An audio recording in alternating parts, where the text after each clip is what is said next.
Coach D from Code31 Media, Interviews on Demand Zoom edition, and I have a very special guest today. Introduce yourself, young man. What's up with it, man? It's the 787 man, DJ Hercules, a.k.a. Mr. Sofrito, a.k.a. Mr. FUBU. What's up? What's up? What's up? Welcome to my platform. I'm so blessed that I have an opportunity to interview today. We're going to discuss everything. Let's do it. Let's do it. That's what I came for. Okay, so just give, for the new audience that doesn't know about DJ Hercules or just you in general, just give them a little synopsis about your humble beginnings, so to speak. Man, where do I start? I come from Harlem, New York City. Started out just a regular kid from the projects with a dream, trying to, just to become successful. And, didn't know what I wanted to be quite as a kid because the circumstances in the neighborhood I was in, it really didn't leave much to look up to. But all I knew I wanted to be great and I wanted to make it. You know what I mean? And music helped me. Music was the way out for me, man. Music really helped me. Okay. That's awesome. So because of your humble beginnings, like what did you take from that struggle that now that you're successful in life,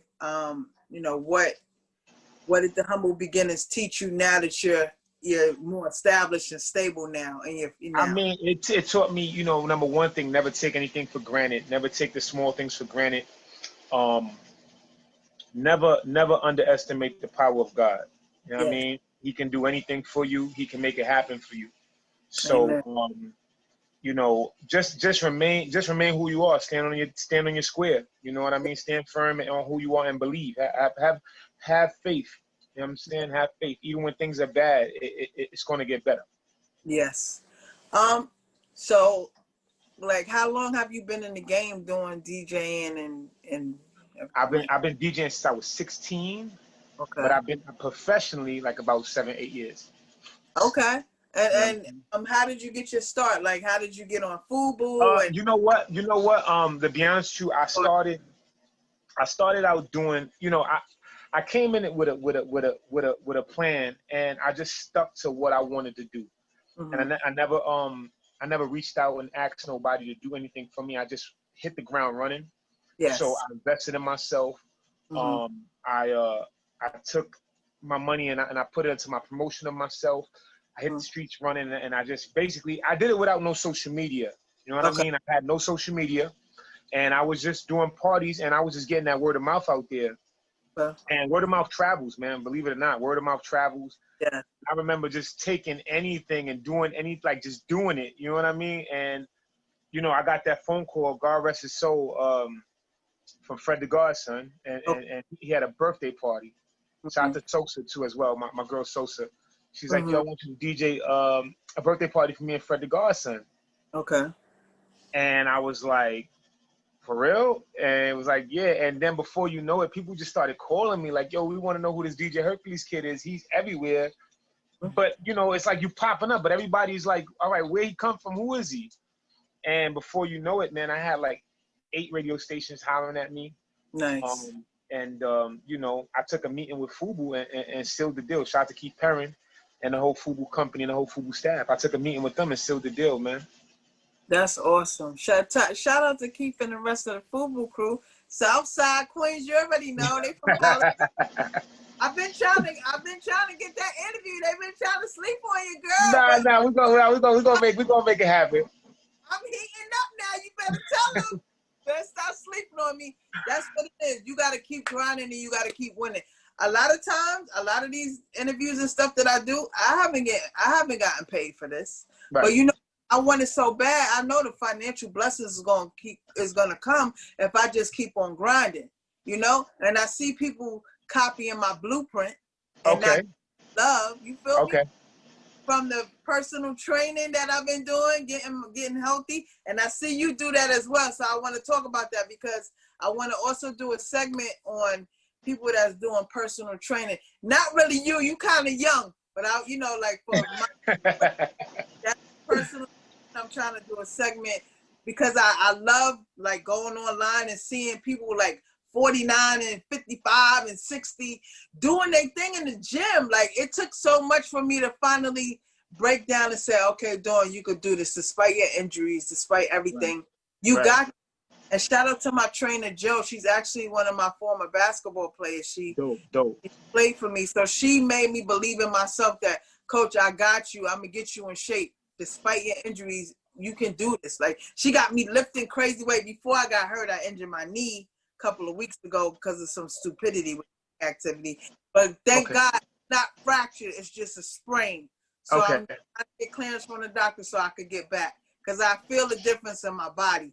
So how does you, because I seen you working out earlier on your video, how does that correlate into you getting your mind right? You know, one thing I always understood that, you know, as to be whole, you need mind, body, and soul. That's to be whole.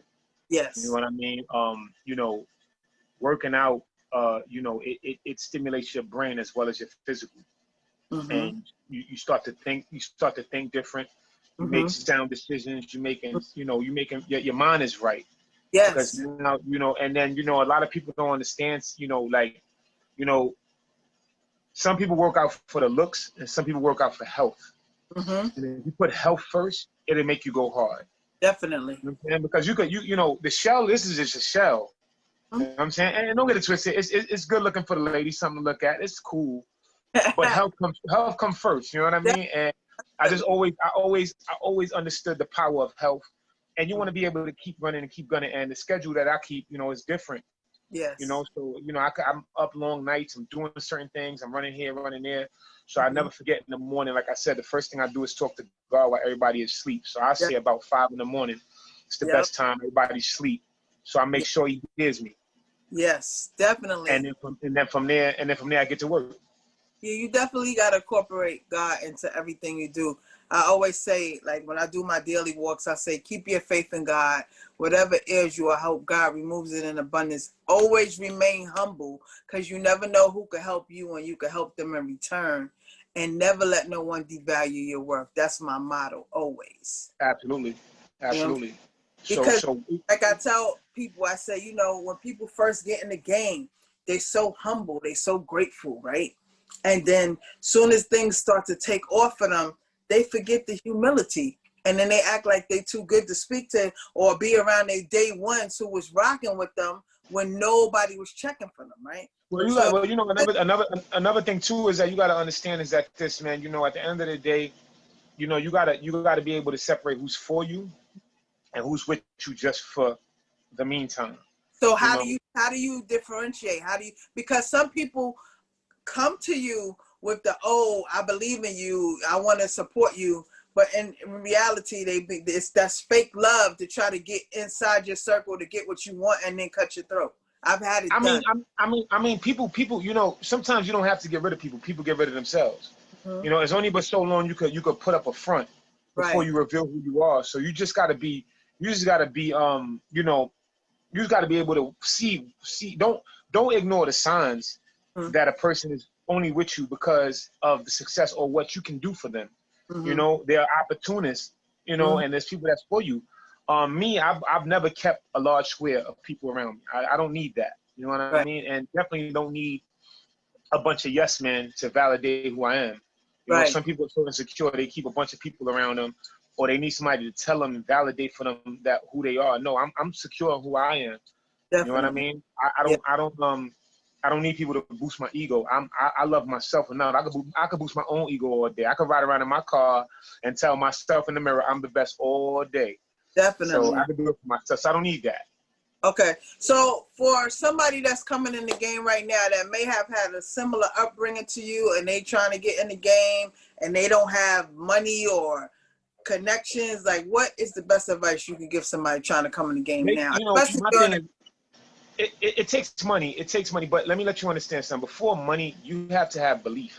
You have to understand and know your power, know your worth, know who you are. You know what I'm saying? Learn. So many people walk around and they don't even know themselves. You believe that?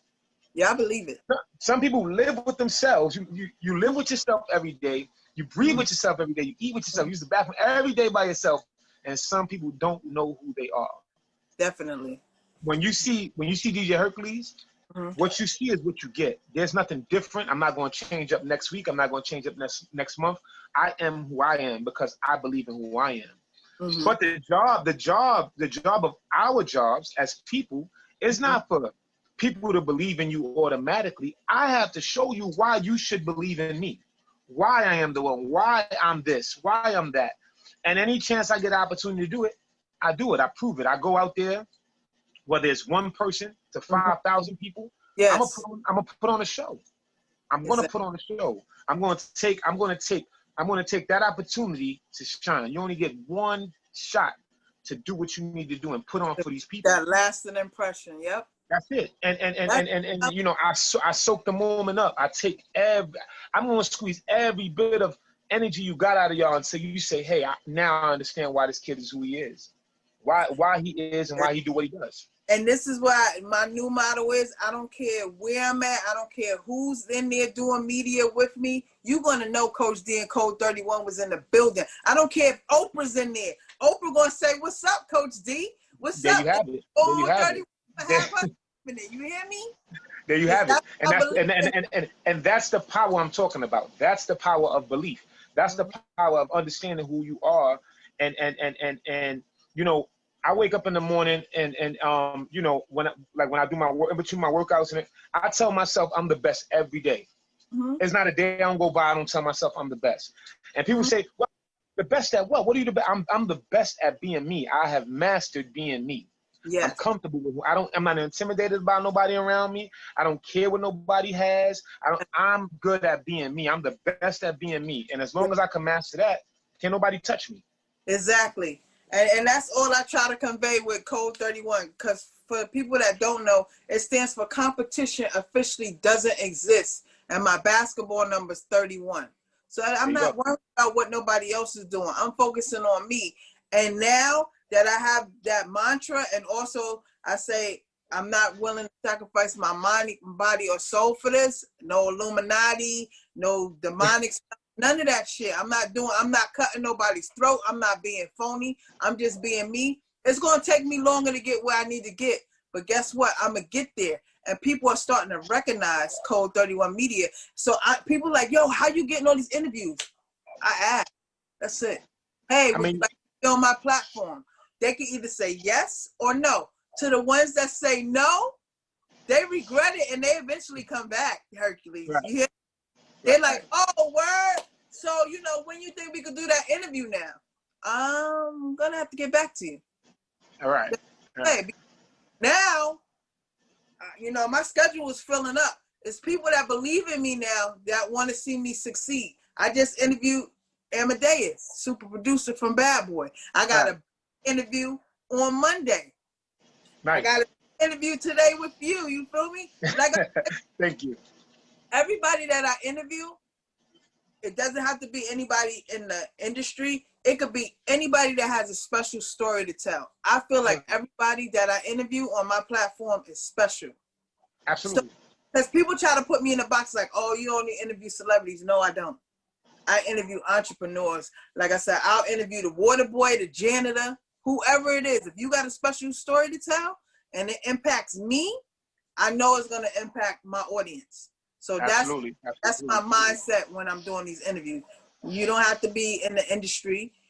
If you know what I'm saying, if you're doing something in sports, that's why I'm trying to get back into my sports family, because it's so much messiness in this industry that I know once I go back into the sports world, they don't know nothing about the sports world, so they can't touch me there. Okay. So sounds good. Sounds like a plan. Oh yeah, you always got to have a backup plan for these haters. Because I'm not worrying about them, but obviously they worrying about me. So, you know, people want to talk. And you're going to keep on talking, I'm going to keep on winning because God got my back. I'm not worrying about you. There you have it. So what would you like to end off the interview with? Like, you know, like you see, you're not really telling your story about your humble beginnings. I mean, well, listen, it's like this, man, you know. What exactly? Give them a little bit of what you were going through that brought you with the strength that you have now in life. You know, well, I've been through a lot. You've seen a lot of my story. But let's get the people. I think you want me to get the people what they want to hear. Listen, man, listen. I come from a detail, but just you know, what I'm saying if it's I got you. You know, grew up kind of in your similar, and they don't know how to, you know, overcome. All right. Well, here's the thing, man. Here's the thing. You know, I come from a very disenfranchised home. I lost both my parents when I was young.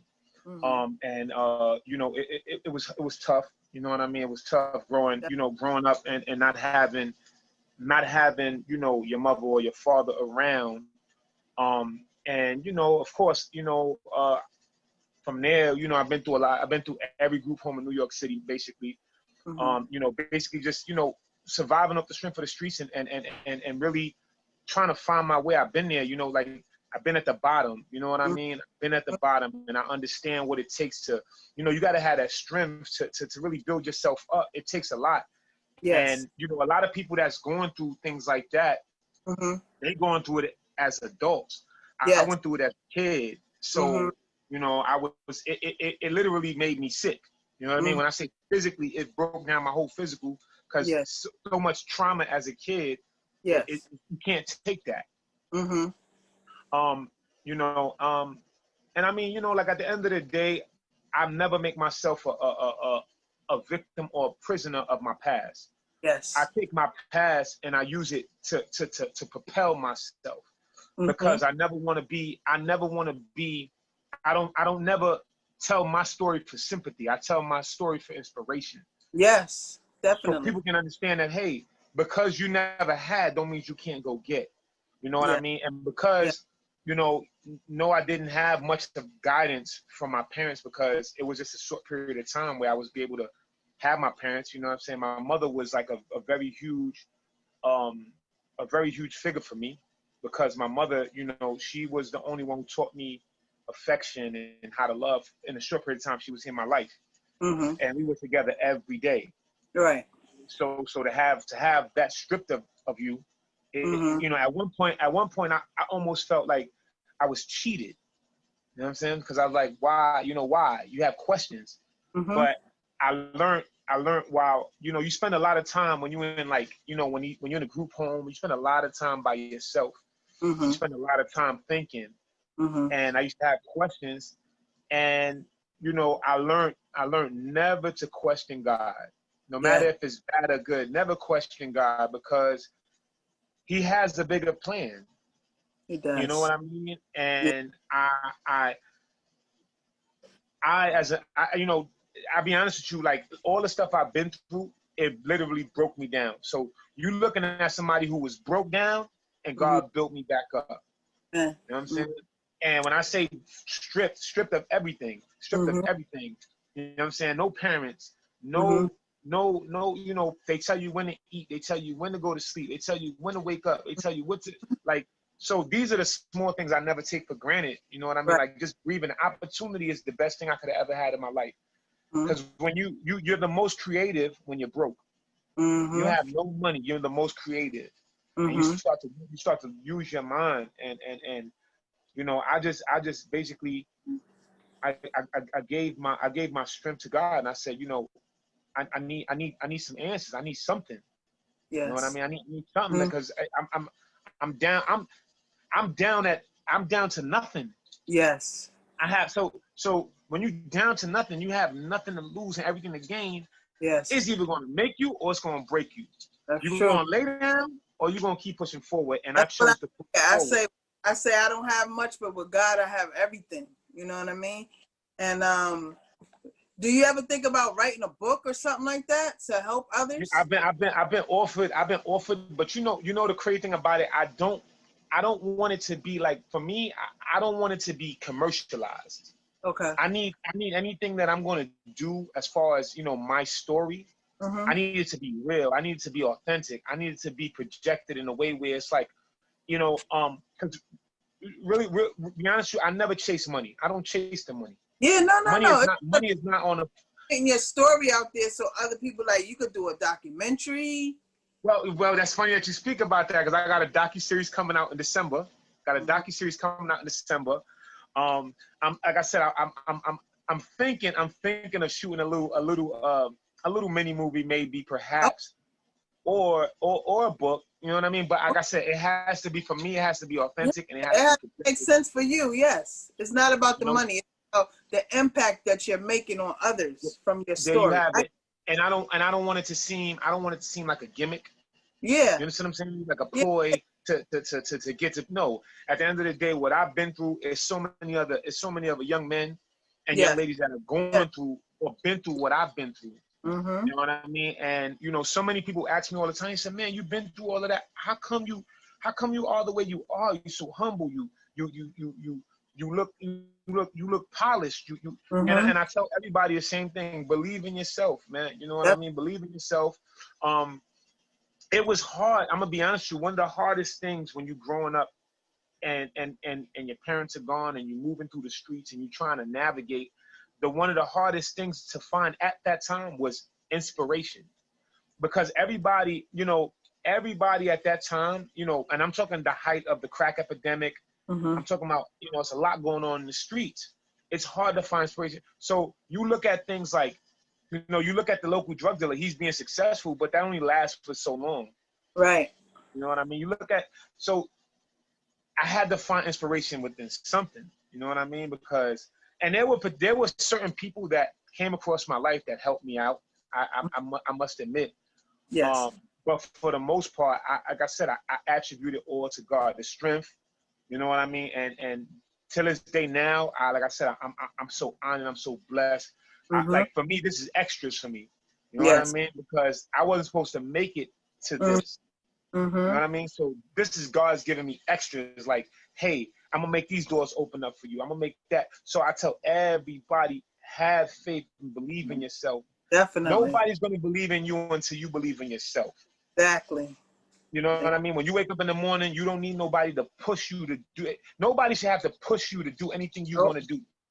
Because you should look at the motivation, dig deep, and say, okay, if I don't get up and do this, you know, look. I never wanted to. I'm gonna be honest with you. I never wanted to go out, and when I say go out, I never want to die regular. And when I say die regular, it's just another body in the dirt. Okay, life goes on, and which it does, right? But I vowed before my casket lays in the ground, DJ Hercules is gonna leave an impact on the world.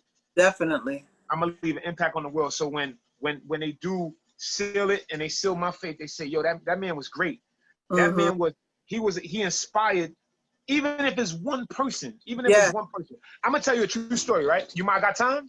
Yes. Okay, I'm gonna tell you a true story, right? So I remember being shipped off to a group home in the Bronx, right? Okay. It was an infamous group home called Crossroads.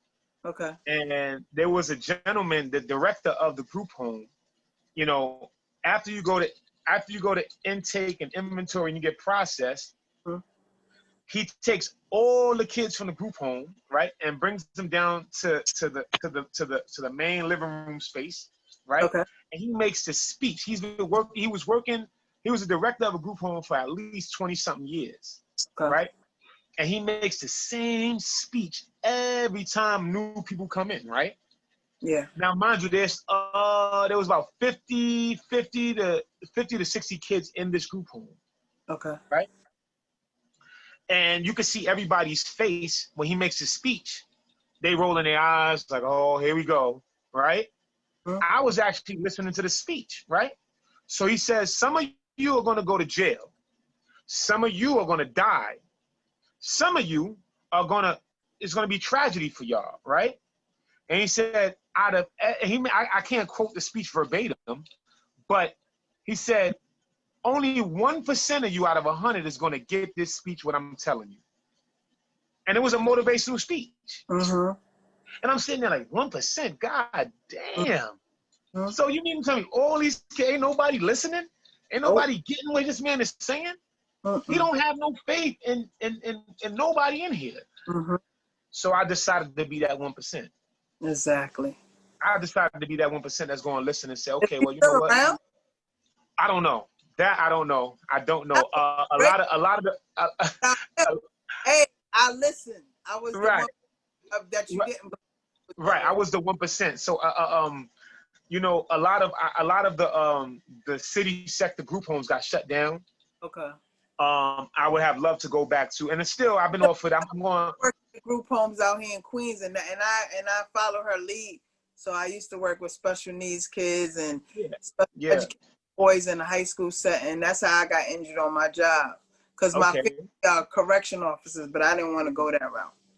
And I remember, you know, to be honest with you, what he said in the speech actually played out. I remember, you know, I ran into a couple of kids that I was in a group home with, and I asked, I said, what happened to this person? Oh, they dead. What happened to this person? Oh, they doing life in jail. Like it really played out. You know, and all I could understand and remember is that 1%. And I was like, yo, I was that 1%. Yep. And it's a blessing, you know. So now I'm here. I got a great career. You know what I mean? You know, the rise of DJ Hercules is here. Right. You know what I'm saying? It's here. My name is you know, it gets to the point where I don't got to introduce myself no more. Right. Like people don't know me as Dawn or Coach D. They say, Code 31. It's Code 31. I'm like, okay, whatever you know me by is I'm appreciative. So yes. So where can they reach you on social media? You can catch me at DJ Hercules _787 on all social media platforms. You can log on to @officialfuburadio.com. I'm all over the waves. I'm all over. I mean, I'm everywhere like Chinese wings and bootleg DVDs. I'm everywhere. What time do they listen to you on the weekends? I'm about to change up the schedule. Just log on to FUBU.com. I'm about to change up because I had surgery. That's another thing. I had surgery on my vocal cord. Okay. And so I had to get I had a polyp on my vocal cord, so I had surgery. Thank God I got my voice back. I'm so blessed. Thank God. So I recovered 100%. So that's another thing I'm blessed for. I'm happy. So I'm about to switch up the times. I keep everybody posted. Okay. Log on to officialfuburadio.com and you get all the updates as far as DJ Hercules. But I'm out here working. Code 31, what's up? Hey, I see. Hey, you know we have history. Shout out to Mo for her first love. Hey, let me ask you a question. Yo, you know what? You actually been to a DJ Hercules show. Yes. What was your experience like? Let me ask you a question. What was your experience like at a DJ Hercules show? There's working, so I wasn't up there to experience the whole experience. But when I seen you in the practicing, you know, the warm-ups and stuff, and I caught a few. You did your thing. I was impressed. That night, that's what you know. No doubt. So like, it's a blessing to interview all these R&B legends and stuff that I grew up watching on TV. And like I said, my first interview was KRS-One. You know, like shout out to the teacher, KRS-One. KRS-One, Ice-T, MC Shan, Red Alert. I just interviewed Deus. Like I said, you guys, like everybody, whoever I've interviewed, everything is a blessing. I don't say this interview is better than that one. I just take it all in. I soak it all in, and I'm grateful and I'm humble. Well, you know, everybody brings it. Everybody brings a different flavor. You know, everybody has a different story. Everybody has different experiences. You know what I mean? And I'm gonna tell you a quick story. You work with DJ Just over there, right?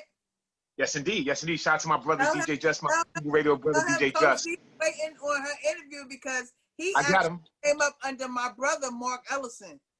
He played for my brother. My brother also DJ. My brother also helped out DJ Mathematic from Wu-Tang. Mathematics, yes indeed. Shout out to DJ Just, man. So my brother, like, he know Mikey D and Kid Creole and Roxanne Shante. So my brother, he did have an impact on a lot of people. He passed away in 2009. So I did the program in his memory and everything like that. So I keep his legacy going. So that's why I know about music, because I used to be in DJ with him in his basement back in the day. So that's why, man. Shout out to my brother, man. Shout out to DJ Just, man. You know, DJ, I speak to him every now and then, man. He's doing his thing out there in Atlanta. So shout out to him, man. All right, so I thank you. Well, you know, before you go, you got to say your name and say, it's Code 31. All right, cool. Yo, listen, man. It's Mr. Sofrito, a.k.a. Mr. FUBU. And y'all know what it is, man. DJ Hercules. And it's Code 31. You heard? For the win. Let me get this picture real quick, and then we out. And then you can go work. Okay, hold on. Let me get it. time I try to do this thing. All right, let's get it. You ready? All right, cool. You see yourself in the background? Yeah, I see myself. You like the I see you pick a good picture, man. I try to make all my guests feel important, you know what I mean? So I go on their internet, on their websites and say, which picture should I put up that impacts? No Look, doubt. No doubt. You know what I'm saying? Absolutely, man. You know, shout to, like I said, shout to my whole FUBU Radio family, man. Appreciate y'all. Listen, shout to Talkish Radio, Brooklyn's Finest 347. Make sure y'all tune into her. She's crazy with it. And I mean, we got a lot going on, man. So I appreciate you. Like whenever you're ready to invite up there, I'll interview the whole FUBU staff on there. We're gonna do that then. We're gonna put that in effect and we're gonna make that happen. All right, let's do it. I'll talk to you soon. Thank you so much. All right, God bless. Thank you. Code 31 Media interviews on demand Zoom edition. Let's get it. Salute.